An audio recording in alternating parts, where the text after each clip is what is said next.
Is Seth Rollins actually hurt? What's up, everybody? This is Regular Joe, and we're here to try and figure out what's true, what's not, and if Seth Rollins is actually hurt. The reason behind this is, obviously, we know what happened before SummerSlam. So, if you're new here, go ahead, drop a follow, or subscribe, as they would say on YouTube, where we're really trying to push on other social media platforms to get bigger and for growth. We're a large content creator over on TikTok, and we're trying to get that everywhere else. So if you could, go ahead and be a supporter of the channel, the page, whatever it is, wherever I'm posting this. So by now, obviously, we've all seen the attack, the Bron Breakker spear on Seth Rollins, and a lot of people were left confused, including myself, because I didn't quite understand why they were breaking up the Vision already. It didn't make any sense to me. But as, of course, we scour the internet, as we do as wrestling fans, somebody was bound to find a reason. And it appears that, well, Seth Rollins is hurt. And apparently, it's his left shoulder that he hurt. As you can see here, Seth Rollins in beautiful Australia, indulging in a vanilla ice cream cone. He's got a little ice cream there in his beard. Obviously, if he had use of his left arm, he'd probably be able to brush that out of there. But that's neither here nor there. The question, is this sling a real thing? Gotta remember, Seth Rollins was seen in a boot walking around after he allegedly got hurt when he was going up against LA Knight. So WWE kind of broke the trust, and I don't want to say WWE in their entirety. I want to say Seth Rollins, Paul Heyman, Triple H. Because remember, even the locker room felt betrayed by the fact that, well, they were lied to. Not me, though. If you go back on my TikTok and my YouTube shorts, you'll see that I said he was not injured, and on Twitter, I got chewed out. I think over 40,000 impressions, which for me is a lot, of people basically telling me I'm a piece of garbage because I was accusing Seth Rollins of trying to pull the wool over our eyes. Look what happened. So the alleged injury apparently happened here with this spot. We're going to go ahead and take a look at it. It's going to be the diving headbutt, the coast to coast, which honestly was a phenomenal spot in the match, but allegedly this is what happens, and if you look, you'll see that Seth actually does land on his left shoulder pretty hard and with little to no protection. So as you're going to see, he's going to climb up to the top rope here, and this is actually very impressive. I just want to put that out there. So at this point, he's going to dive, and boom, as you can see, he lands directly on his left shoulder.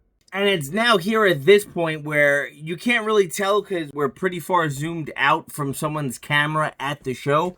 But he's clearly nursing the left shoulder, right? I'm not bugging. He's definitely nursing that left shoulder. Something else to consider with this injury is the fact that obviously they may have planned this spot before the match. It wasn't called on the fly. And with an injury, there are times where you do see superstars audible out of things. However, Seth Rollins and Cody Rhodes elected to go to the top rope and do what Michael Cole calls an avalanche crossroads. I hate that he puts avalanche in front of everything that comes off of the top rope. Michael Cole, just call it a super this or whatever. Not everything is an avalanche just because it's off the top rope. But as you can see, he lands on the left shoulder again. And obviously, after he reverses the crossroads, he goes in the corner, and as you can see, he's nursing his left arm. And if you look here, when he runs to hit the ropes, he's not really pumping his arms the way you would if you run. And even when he hits the stomp, he's nursing his left arm.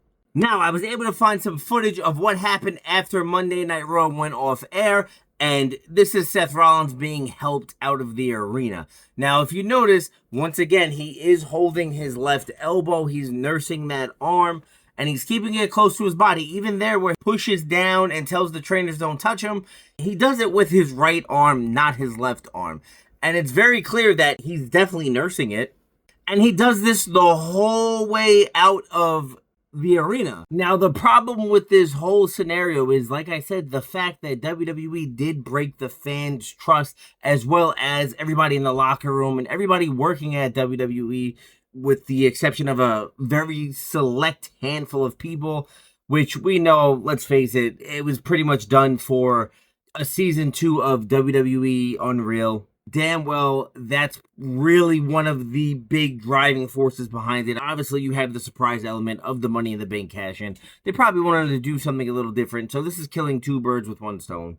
Now, in the event that this is real, there's a very real possibility we don't see Seth Rollins for possibly 3 to 4 months, which obviously at that point, they're probably planning on stripping him of the World Heavyweight Championship here. And I'm not a doctor, obviously, but I've had my fair share of injuries playing football. I have trained a little bit inside of a wrestling ring, so I know what that's like to some extent. And this is me just speaking from an injury standpoint of having the experience of having these types of injuries. I actually did dislocate my shoulder. I got hit by a car, went flying about 20 feet, tore a whole bunch of ligaments and things like that. And for one, the fact that he's wearing a sling, it means that the shoulder needs a mobilization. However, he was able to continue the match, and while he was nursing his shoulder, his arm, he still had mobility in it, right? So to me, that says, as even if it is a serious injury, it's not as serious as it could be. He could have broke his collarbone, you know what I'm saying? Which leads to a whole nother issue in and of itself, because when the bone breaks and if it drops, it could puncture your lung. There's a whole bunch of stuff with that being said. We're probably looking at an AC joint or a rotator cuff injury. He did land pretty hard twice on it with the crossroads off the top rope. I refuse to call it an avalanche crossroads. And then you also had where he allegedly actually injured it when he did the coast-to-coast flying headbutt. Now, there are other severe cases where, for example, Finn Balor tore his labrum here in Brooklyn. I was actually there for that, and I was also there when he had to relinquish the title the following night. He was out for months. I think he was out for 8 months. So he had a pretty extreme situation with the torn labrum. If it's a grade 2 to 3 AC joint sprain or a partial rotator cuff tear, it's definitely painful. It's going to limit overhead movement and things like that.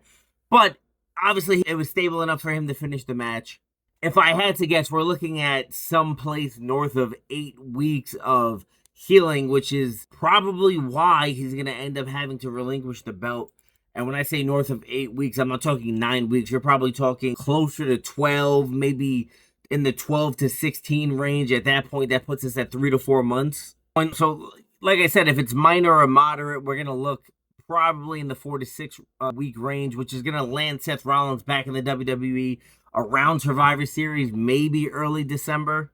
If it's a little more serious than that, in that 8 to 12 week range, we're looking at a Royal Rumble return possibly for Seth Rollins, which he's going to be a babyface. I think this could drastically shift WWE's plans for whatever they want to do at Royal Rumble, if they even have someone they're hell-bent on putting as the Royal Rumble winner. You could see Seth Rollins completely change that.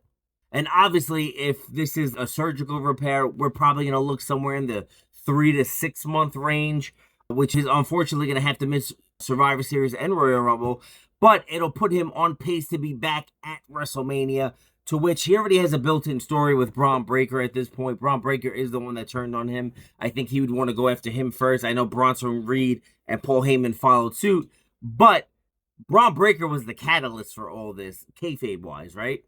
And obviously, as we know, Seth Rollins, although he's a little older now, he's proven he can do the rehab. He does do the work. And he's dedicated. He gets in the gym. He gets in the physical therapies. He rehabs. And he gets back much quicker than expected. When he returned after he tore his knee up from the house show when he powerbombed Kane or whatever, or when he did the sunset flip, he came back months ahead of schedule. So, honestly, I understand where people are coming from, where they think this injury is not real or whatever. And look, I'm not even mad at you at this point. You fully have the right to do that. Like we said already in this video, WWE did go to great lengths to pull that whole angle off, and it did break trust with fans, and more so not so much the fans, but the locker room. I don't think I can see Triple H doing it again. I don't think he would do it again. It would just come off really arrogant, and while it would be doubling down on the IWC, because Triple H and them, they apparently don't like the IWC so much, and they do look to stick it to them from time to time. You could tell just by the little digs they do in the commentary and stuff like that. I don't think they'd want to break the trust of the locker room again. So if I had to guess, in this situation, where there is smoke, there is fire. I fully do believe that Seth Rollins is injured. And again, if you need further proof, why would they put Seth Rollins in as the creator of the vision with Paul Heyman? Bring on Bronson Reed, bring on Bron Breakker, and then fast track it to the end. We could possibly see him stripped of the World Heavyweight Championship. So I don't think WWE would do that. Another reason that I do believe the Seth Rollins injury is real is if you took notice, If you took notice during Crown Jewel when Bron Breakker and Bronson Reed were talking backstage and Paul Heyman chose to address them and he told them, look, doesn't matter what he does, he could shoot a flare in the sky. We're not going out there and helping him. But in the event he does win, we need to plan a celebration for when we were back in the United States. I do think next week was originally planned to be a big celebration of sorts for Seth Rollins. Who knows? Maybe they could have turned on him then. Hence the point of the celebration. You know, Kevin Owens, Chris Jericho, the Randy Orton celebration. Like, the list just goes on and on and on where people have been betrayed during celebrations. Look at all the weddings in WWE history. This one was chaos. But I don't think they would have mentioned that and foreshadowed a celebration for Seth Rollins with the Vision unless they actually planned on following through with it. The one thing I could say about Triple H is everything that's said or done, for the most part. I know sometimes things are just coincidentally, like, they fall into place. Things that are deliberately said, though, there's usually a payoff for, which is a big reason why I do believe this time that this injury is real and it's not like the SummerSlam. There it is, guys. Those are my thoughts on the Seth Rollins injury. If it is true, which I firmly do believe this time it's true. Last time I didn't believe it was real, and I was right. This time I do believe that there's truth, or at least some truth here, and he is going to miss. I think they're afraid he's going to miss a significant amount of time. With that being said, however, sticking to my guns, like I said, I'm gonna lean on the side of this is a real injury, and obviously, you know, best of Seth Rollins. I hope he heals up quickly and we could at least get him in time for WrestleMania season at the latest. Hopefully he's back by Survivor Series, maybe Royal Rumble. If you guys enjoyed the video, please go ahead and hit the subscribe button, follow me, do whatever it is on whatever social media platform you're on, repost, do all that good stuff. Remember, support is free, and definitely like the video. But do me a favor, drop in the comments if you were A, fooled by the whole injury angle the first time, and B, if you're believing it this time. Like, share, repost, all that stuff like I said, and drop your thoughts in the comments. If not, I will see you guys on the live stream on Friday for Friday Night SmackDown. For those of you who don't know, we are live every Monday and Friday, 100% of the time on TikTok. I do try to go live on Twitch. I kind of stopped doing it on YouTube just for the simple fact that I was getting a lot of copyright strikes. So if you want a wrestling community where you could come through and just watch the show with a bunch of people and share thoughts and get hyped together and go through that whole roller coaster of emotion for WWE, go ahead and join the Discord. And like I said, I'll catch you guys in the next one.